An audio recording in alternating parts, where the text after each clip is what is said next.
involved with him than she was with James. Had she been different before she found Abigail Mantel's body? Probably not. She lifted her son onto her shoulder and rubbed his back. He reached out and grasped a strand of her hair. The room was at the top of a neat Georgian house, built of red brick and red tile. It was double-fronted and symmetrical, with rectangular windows and a door in the middle. It had been built by a seafarer who'd traded with Holland, and James had liked that. "We're carrying on a tradition," he'd said when he showed her around. "It's like keeping it in the family." Emma had thought it was too close to home, to the memories of Abigail Mantel and Jeanie Long, and had suggested that Hull might be more convenient for his work, or Beverley. Beverley was a pleasant town. But he'd said Elvet was just as good for him. "It'll be nice for you to be so close to your parents," he'd said. And she'd smiled and agreed, because that was what she did with James. She liked to please him. In fact, she didn't care much for Robert and Mary's company. Despite all the help they offered, they made her feel uncomfortable, and for some reason guilty. Above the rumble of the wind there came another sound. A car engine. Headlights swept onto the square, briefly lighting up the church gate, where dead leaves were blown into a drift. James parked on the cobbles, got out, and shut the door with a solid thud. At the same time, Dan Greenwood emerged from the old forge. He was dressed as Emma had imagined, in jeans and the blue smock. She expected him to pull together the big double doors and fasten them with a key he kept on a ring clipped to his belt on a chain. Then he would push a heavy brass padlock through the iron rings, bolted to each door, and shove the hasp in place.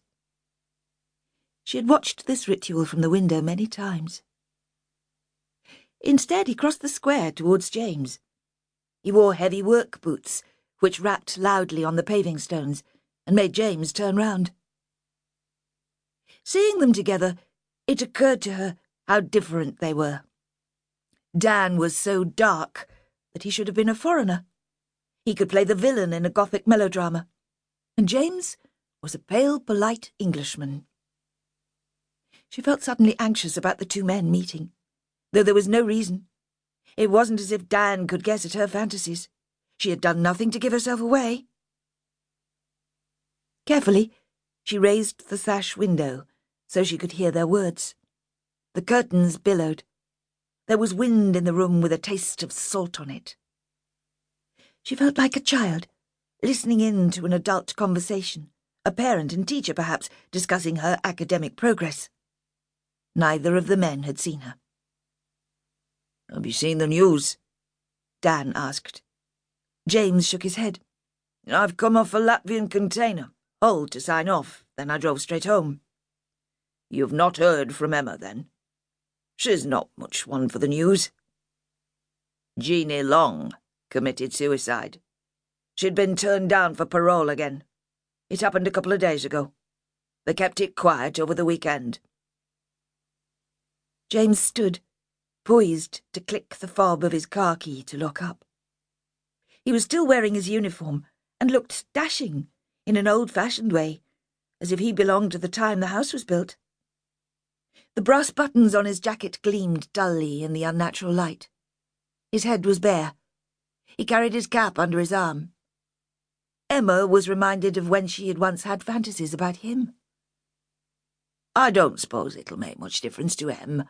Not after all this time. I mean, it's not as if she knew Jeanie, not so much. She was very young when all that was going on." "You're going to reopen the Abigail Mantel case?" Dan Greenwood said. There was a moment of silence. Emma wondered what Dan could know about all that. Had the two men discussed her on other occasions when she hadn't been watching? "Because of the suicide?" James asked. "Because a new witness has just come forward. It seems Jeanie Long couldn't have murdered that lass." He paused. Emma watched at him rub his forehead with his broad, stubby fingers. It was as if he was trying to rub away the exhaustion. She wondered why.